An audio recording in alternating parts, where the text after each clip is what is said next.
अब हिंदुस्तान की हर सरकार को गरीबी के संकट से जूझना पड़ा है।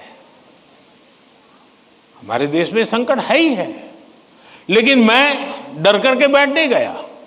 मैंने उसका रास्ता खोजा और मैंने कहा, सोचा कि सरकार होती कौन है जो गरीबी हटाएगी। गरीबी तो तब हटेगी जब मेरा हर गरीब तय करेगा कि अब मुझे गरीबी को परास्त करना है।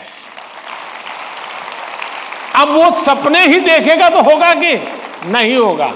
तो मेरी जिम्मेवारी बनती है कि मैं उसके सपने को पूरा करने के लिए सामर्थ्यवान बनाऊं, उसको पक्का घर दे दूं, उसको टॉयलेट दे दूं, उसको शिक्षा की व्यवस्था दे दूं, उसको आयुष्मान योजना का लाभ दे दूं, उसके घर से नल पहुंचा दूं। अगर मैं ये चीजों से, जो उसको रोजमर्रा की जिंदगी से उसको जूझना पड़ता है, अगर मैं उससे उसको मुक्ति दिला देता हूं, उसको एम्पावर करता जाता हूं, तो वो भी मानेगा अब गरीबी गई, अब मैं उसको मारूंगा। और आप देखिए, इस मेरे 10 साल के कार्यकाल में देश में 25 करोड़ लोग गरीबी से बाहर आए हैं। अब यही चीज और लोग भी तो जैसे बिताया, मैं भी बिता देता।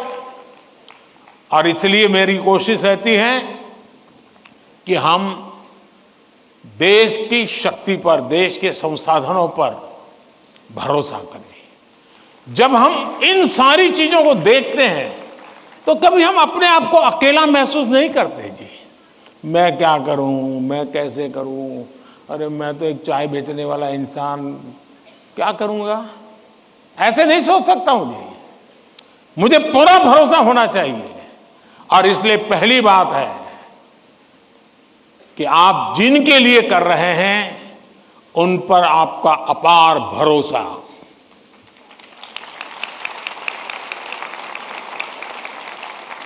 दूसरा, आपके पास निरक्षीर का विवेक चाहिए। कौन सा सही है, कौन सा गलत है, कौन सा आज जरूरी है, कौन सा अभी नहीं, बाद में देखेंगे। आप प्रायोरिटी तय करने का सामर्थ्य चाहिए। वो अनुभव से आता है, हर चीज को एनालाइज करने से आता है। मैं दूसरा प्रयास ये करता हूं। तीसरा, मैं गलती भी हो जाए तो ये मान के चलता हूं कि ये मेरे लिए लेसन है। मैं इसको निराशा का कारण नहीं मानता हूं। अब आप देखिए, कोविड का संकट कितना भयंकर था। मामूली चुनौती थी क्या? पूरी दुनिया फंसी पड़ी थी। अब मेरे लिए भी था कि क्या करो भाई, मैं कह दूं, अब क्या करे, तो भाई वैश्विक बीमारी है, दुनिया भर में ऐसा ही है, सब अपना अपना संभाल लो। मैंने ऐसा नहीं किया। रोज टीवी पे आया, रोज देशवासियों से बात की, कभी ताली बजाने के लिए कहा, कभी थाली बजाने के लिए कहा, कभी दिया जलाने के लिए कहा।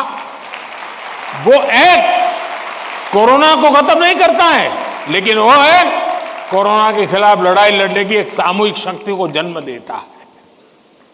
सामूहिक शक्ति को उभारना। अब देखिए, पहले भी खेल के मैदान में हमारे लोग जाते थे, कभी कोई जीत के आता था, कोई जीत के नहीं आता था। जाने वाले को पूछता नहीं था, आने वाले को पूछता नहीं था। मैंने कहा, भले 3 मेडल के जीतते आएंगे, लेकिन मैं उसके ढोल पीटूंगा। तो धीरे धीरे करके 107 मेडल लेने का सामर्थ्य उन्हीं बच्चों में से निकला। सामर्थ्य तो था। सही दिशा, सही रणनीति, सही नेतृत्व परिणाम लाता है। जिसके पास सामर्थ्य है उसका सही उपयोग करना चाहिए। और मेरा तो गवर्नेंस का एक सिद्धांत रहा है कि अच्छी सरकार चलाने के लिए, इन समस्याओं के समाधान के लिए भी आपको नीचे से ऊपर की तरफ सही जानकारी आनी चाहिए, परफेक्ट इंफॉर्मेशन आनी चाहिए, और ऊपर से नीचे की तरफ परफेक्ट गाइडेंस जाना चाहिए। अगर ये 2 वे चैनल परफेक्ट रही, उसका कम्युनिकेशन, उसकी व्यवस्थाएं उसके प्रोटोकॉल उसको ठीक से किया तो आप चीजों को संभाल सकते हैं।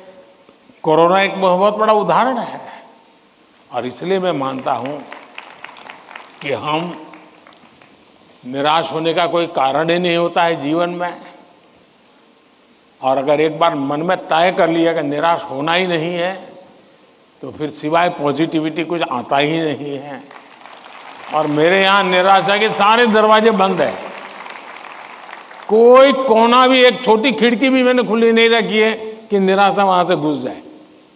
और मैं, आपने कभी देखा होगा, मैं रोता बैठता नहीं हूं जी, पता नहीं क्या होगा, वो हमारे साथ आएगा कि नहीं आएगा, वो हमसे भिड़ जाएगा क्या। अरे होता रहता है जी, हम किस चीज के लिए हैं। और इसलिए मैं मानता हूं कि जीवन में आत्मविश्वास से भरे हुए और अपने लक्ष्य के विषय में। और दूसरी बात है,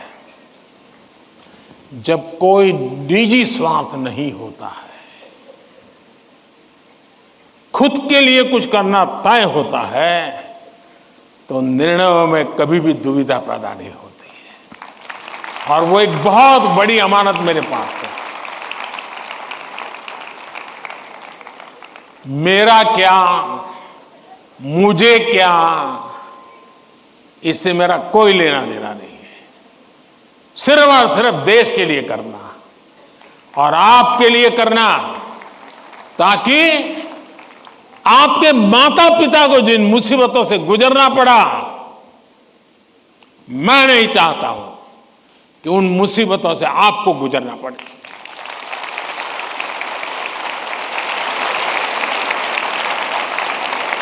हमें ऐसा देश बना करके देना है दोस्तों, ताकि आपके भावी पीढ़ी को भी, आपके संतानों को भी लगे कि हम ऐसे देश के अंदर और पूरी तरह खिल सकते हैं, अपना सामर्थ्य दिखा सकते हैं।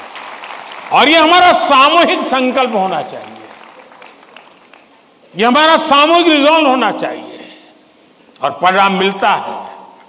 और इसलिए साथियों, जीवन में पॉजिटिव थिंकिंग की बहुत बड़ी ताकत होती है। बुरी सी बुरी चीज में भी पॉजिटिव देखा जा सकता है।